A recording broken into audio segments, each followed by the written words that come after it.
Welcome to that 8-bit shit show Unplugged. Very unplugged. The show, yeah, indeed. This is the show where we play games so that you don't have to. If you notice, we Yes. have our lovely new holding page We do. with the Unplugged logo. I've been learning about the wizardry. It's only a few episodes you look back and we had no titles, like could tell that you were on Skype, there's like a hang up button. And now I've learned all sorts of new wizardry. Watch this. Whoosh. Oh my god. Look at that. I wasn't expecting that. Or this. Or even better, a big cock. Let's get in. What are we playing? This week, I don't know where to come back from that. Oh man, I had to have the little play with it. That was good. I liked it. This week, yeah, we're taking a dive into Robocop versus the Terminator. So, yeah, let's do this, Tom. Goat, the greatest of all time, buddy. Hell yeah, it's a good game. It's a good game. Are we reading this?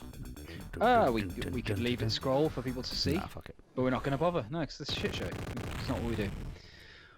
Robocop versus the Terminator. So, the playground battle of all time. Who would win? Indeed. That is a question I'm going to pose to you once you've just had a little playthrough, Tom. Hold on, that was apparently not me playing. That was a demo. I forgot to press start. So it's going well so far. To go back for all that shit. Prime directive: avoid the bullets. That's a good directive to have. Here we are. We're in. Right. Right. What have I got? A jump. I've got a shooty shoot. A ducky shoot. So, yeah. Bloody as hell, isn't it? It's a bloody gory entry for a studio which typically just does Disney games. Yeah, I say just. At the time, around that early 90s era, they were smashing the Disney. Lion King, Aladdin, all those sorts of things. So yeah, it's a bit of a departure for Virgin Games.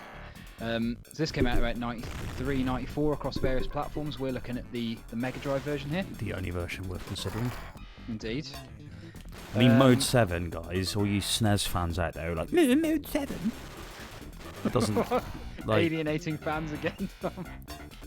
Yeah, but fuck that. Mode 7 graphics, a little bit of fancy-looking stuff, doesn't make up for the loss of all the blood and gore and shit that Robocop was way more... Like, Robocop was way more violent than Terminator as a movie and a franchise. Well, until they fucked up, but Terminator was never really that violent, and Robocop was, and you need that in the game because otherwise it just ain't Robocop. So yeah, this is based on two games which I think are both pretty gritty. Two films which are both pretty gritty. Well, there was also games of both in advance of this. A notable entry being the Terminator on Sega CD, which we need to play at because it's fantastic. Yeah, we definitely should. So Robocop the film came out in '87. Bit of a cult classic, one that you love, isn't it? It's just, don't call it a cult classic. It's just a fucking classic. Alright, okay, fair enough. And then, I think, Terminator was 1984, so slightly before. But again, another... I'm going to call that one an actual classic. What's that? You got a beer? Iron Maiden's beer.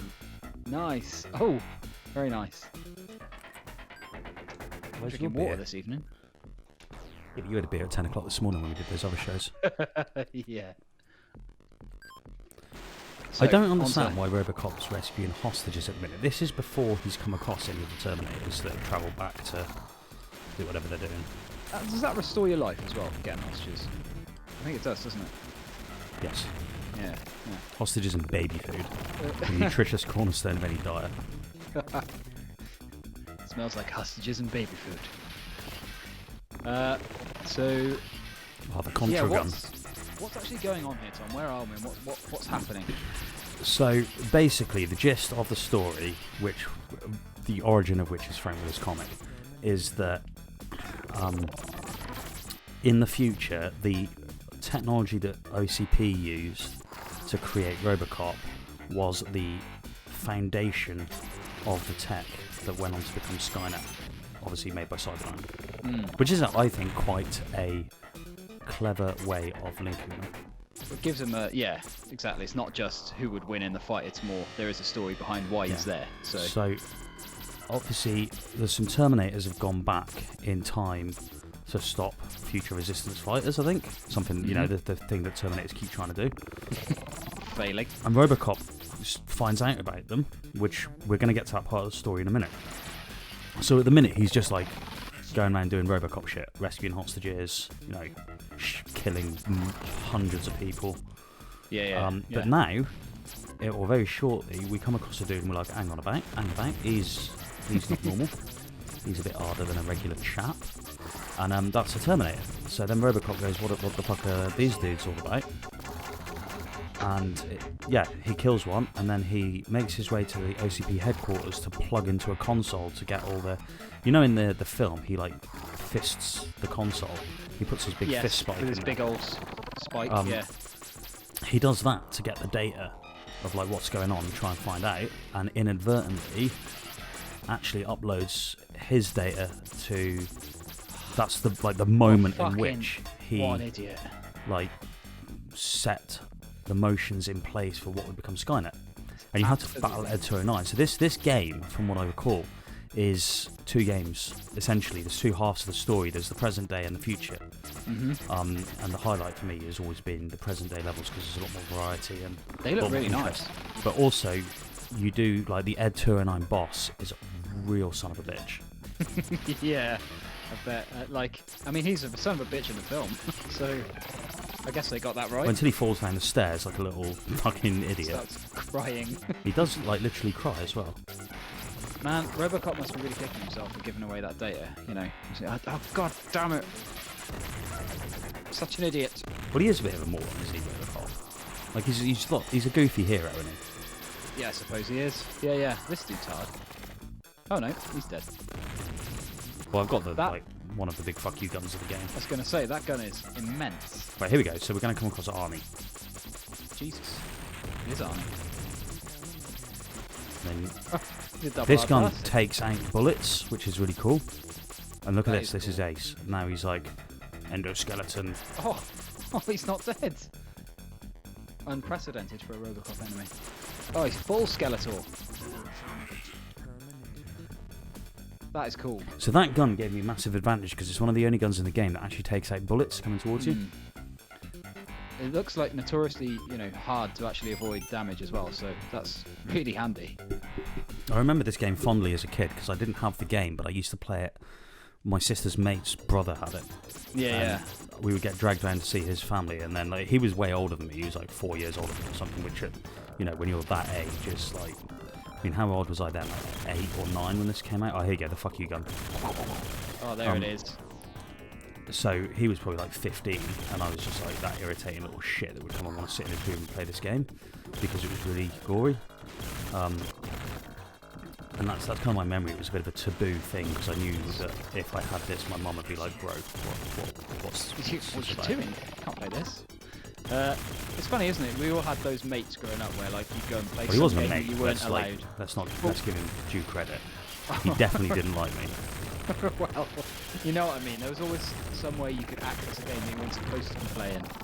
I know I always knew people growing up that had, like, games with age ratings I probably shouldn't have been playing, but I think it was more relaxed back then anyway. Well, I don't think anyone gives a fuck now. Not on video games, let's not take it serious. Or movies. No, I was going to say, I think when I was growing up, it was more... I guess I don't know because I'm not a kid anymore, but it was quite a big thing when I got to see an 18-rated movie. Yeah. But I also think they were... I don't know. Maybe it's... I don't know. Maybe it's not as transparent as I think it is. So, So you must have watched the films as a kid as well? Watch the films when, sorry? As a kid? Yeah, big fun. Yeah. My dad was wholly irresponsible and just used to let me watch anything I wanted. So between a combination of Robocop, Terminator, Candyman, and fucking Nightmare on Elm Street. Candyman. I watched Candyman when I was 8 or 9. It didn't sleep for like 2 weeks. It's still like the scariest film I've ever seen, I think. Yeah. Fucking hell. There's just something about that movie, the atmosphere and everything that's so creepy. Talk about atmosphere, segue. Look at this level design. The backgrounds in this level are awesome. Yeah, you can't... there was a lot of games and fiction, like, in the early 90s that represented American cities as pretty shitty places to be. Just sleazeball, Well, obviously Paul Verhoeven, who directed Robocop and wrote Robocop, was famous for that. Showgirls, Total Recall, those kind of movies. Yeah, cool. Loads of style, loads of satire. Like Robocop's an amazing satire movie. You said, like, going back and watching it now, do you find it different to when you watched it as a kid? Yeah, it's like, better. do you notice more? It's better. Like, I noticed the underlying humour and sarcasm a lot more as a kid. As a kid, I was just preoccupied with how horrible it was when Murphy gets his hand shot off. Yeah, you miss a lot of that as a kid, don't you? Like the. So is this or is undertones. this not Robocop? That's the question. Well, sure looks like him. I guess we'll look into that. So, do you think this game sort of translated well from its origins to game? Well, I think the game itself has some issues. I think that Robocop's massive, and when he jumps, he doesn't like crouch up at all, lift his legs up. So jumping over bullets, you're still like a very big target, and you don't jump very high. Yeah, it's not ideal. Yeah. It's clearly quite heavily inspired by Contra, but it plays well. It's a good game. It gets very hard later on. It becomes a bit of a bullet hell. I mean, the gunplay looks really good. I think. I mean, you ask what's translated into the game, and this isn't a translation of either of the movies. This is a translation. It's inspired by. Well, no, it's inspired by the comic book. Don't forget, the movies already had their own separate games. Well, obviously, the look of these, you recognise Inspired by that was Robocop and Terminator. Yeah, the original fiction, the universes that were created by Verhoeven and James Cameron. I think it does translate well. I think the look of it works. Robocop in the film, this is what he did. This is where I'm going to die. He did go down and shoot loads of goons. Like, you had the big bads, but he spent most of the film. He'd go into factories and stuff, and there'd always be 30 dudes for him to take out before he got to like a boss, essentially. Yeah. He was just a running, gunning, absolute... A rootin', tootin', goddamn son of a bitch. Gun-toting bitch. Can I just show you something, though? Go on.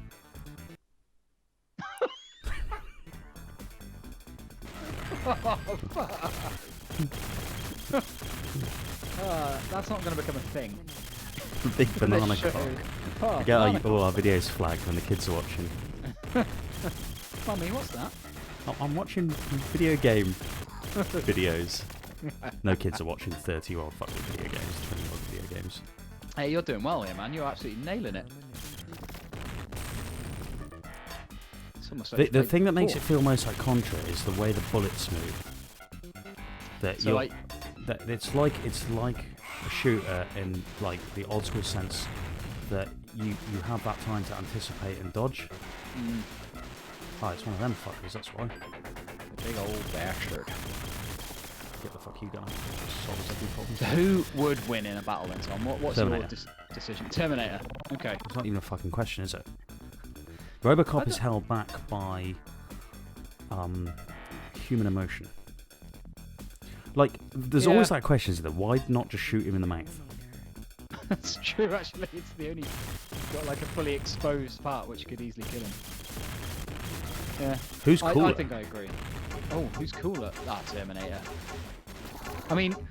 Well, Robocop, actually, when he's got his helmet off, is one of the lamest looking things I've ever seen in my life. It's the same as Darth Vader, isn't it, when his helmet comes off? Maybe he's not quite as bad as Darth Vader, to be fair. Yeah, because Darth Vader instantly goes from, like, awesome to, like, fucking terrible. A bit like Guy Martin, actually.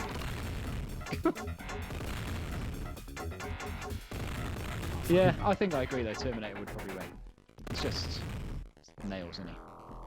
Which movie was better? I think they stack up pretty equally in their own very different movies. I'm a big fan of Terminator 2. Well, when we're talking about different things, we get onto the sequels. Okay. If we get onto the sequels, Terminator 2's... Well, it shits all over Robocop 2. Well, Robocop 2, of course, was written by Frank Miller, but then revised 4 or 5 times because of his lack of kind of understanding of how to make a movie. Because, it's not a comic book. Too many ideas which just wouldn't have worked or translated onto some really cool ideas. The whole nuke drug thing. I mean, I haven't seen that film in years, man, but Terminator 2 is one of the films. Terminator 2 is one of the greatest sequels of all time. It's up there with Aliens. So another Cameron. I mean, James Cameron used to be so fucking good. Yeah, before he realised he was good, it's like Tarantino. Yeah, I suppose you're right. Actually, Tarantino's early shit is way better than his latest stuff. Oh, come on, man. I mean, Tarantino's. I guess he's always had an ego, and it's always been kind of deserved. But I still think his best film's Kill Bill. Oh, really? Yeah. Oh man, for me, Reservoir Dogs is my favorite. Well, I Pulp guess Fiction and Kill Bill are my two. Reservoir Dogs is my favourite, but I think Pulp Fiction's the best. That's just my opinion, but plenty will disagree. Kill Bill's fucking awesome. That scene in the dojo. Oh. What I like about Kill Bill is just how much it commits to being an homage to other stuff. It does tribute really well. Yeah. But then Kill Bill Part 2 is not like half as good in my mind. It's still okay, but it's I just didn't match on have the this. first. I need. Oh shit. What Can't a get that now. band. Oh well, you got this. You're doing well, man. You're nailing this. No, I've died a few times. I need all my lives to get past shit. 2.5. Oh my god. Now I've done the gun, so that's alright, but now I need to. Oh my god. Destroyed it. Wow. Are we at OCP now? Should we just see if we can get to Ed 209? And then you've basically seen half the game. In the good half, so. That'd be a good place to get to. Yeah. So where are we now then? OCP headquarters. Yeah, OCP. There we go. Cool. This is quite cool, isn't it, as a level? Like, design-wise. Now I need to save my grenade launcher. Oh, fucking... Okay. So what I did there is I walked on top of him so my gun wasn't hitting him, but he was touching my body and it almost insta-kills you. So if you die, you lose the gun you're carrying, right? Yeah, exactly. So if you think you're going to die, it's very useful to do a quick switch out, especially on the bosses. Because if you end up against Ed 209 with your regular standard issue Robo pistol, you ain't doing man, that. the full health from the hostages is insanely helpful in these levels because, as you see, things are getting a bit hectic. We're still in the present day, aren't we, at this point? Yeah, this is the point in which Robocop's going to... What you don't see in the game is he actually gets destroyed after this area. Okay, and then he reassembles himself in the future, but that's in the manual. I've got the manual with the game here, and if you read the manual, that tells you a bit more about what's going on. Cool. I like how it's got like Robocop's images in all TV screens. Yeah, so they're following him because obviously Robocop was created by OCP and he turns against OCP, but he never actually turns against OCP. He turns against the corrupt people within OCP. Yeah, because he's a hero's hero, isn't he? Oh yeah, he's a real traditional. He's a fucking geek, good guy, fucking square bastard. He's not this troubled sort of... Well, I mean, he is quite troubled, actually. No, he's troubled in the way that he's dead. He's troubled in the fact that he can't remember anything about his past life, and then it comes back to haunt him. So, I guess he is a bit of a troubled hero.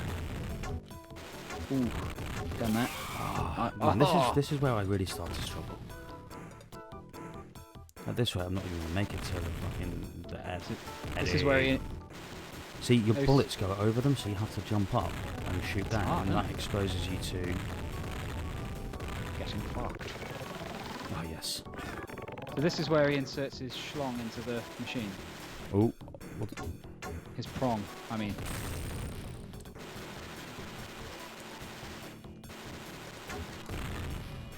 You go through there.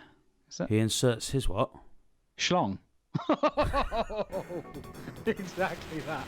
That's the third time in this video you've got your schlong on there. It cost me my life that time. Was it worth it? I think it was. Jesus Christ. I'm never going to look at bananas the same way. I don't even like bananas, but, Well, you don't like bananas? Not really, no. What the fuck's wrong with you? It's texture. Which end do you open a banana from? Top, I guess? No, the one with the stalk or the one without the stalk? Yeah, the one with the stalk, yeah. So, I asked this on Facebook the other week because Lisa told me that I was doing it wrong and you should open it from the other end because that's more ripe and it splits easier. And I argued that the stalk is like nature's ring pull. And then anyway, so I asked it on Facebook and the first comment was like, oh man, I always hate this question. And I was like, what? How many times... This is such a you question to ask. Well, it's got to, there's certain things that are important to establish. I'm getting my fucking dick pushed in here, mate. You really are. I'm not even going to make it to 209. You get continues, right? Yeah, but you start the level again. Oh, you've got no lives left. Shit. If we can just see him, that'd be cool. Use your other gun then. Well, my other one's a pistol as well. Oh, shit. Oh, no. My spuds are fucked. Do we start the level again? Yeah, I think you do, yeah. Oh, it is just telling me game over. It would make sense. Oh, continue. There you go. No. You going to have one more go, or are you going to leave it? No, let's leave it here. You guys can jump in and play the game yourself. Tom, that was really good. That You've got to stop doing this shit. Oh, man. I'm never going to stop doing this shit. That was really good little jump into the game. It's like when old people discover the internet. It is. Look what I can do. Like, so texting you, like, GIFs. So, thank you for watching this episode of That 8-Bit Shit Show Unplugged. Join us over at happyhourgaming.net, where we will review the game in its entirety and give you the lowdown on what we thought. Thank you for joining me, Tom. Yeah, all right. All right, yeah, cheers. All the links are in the video description. Check us out, happyhourgaming.net. We'll catch you next time. Yeah, bye.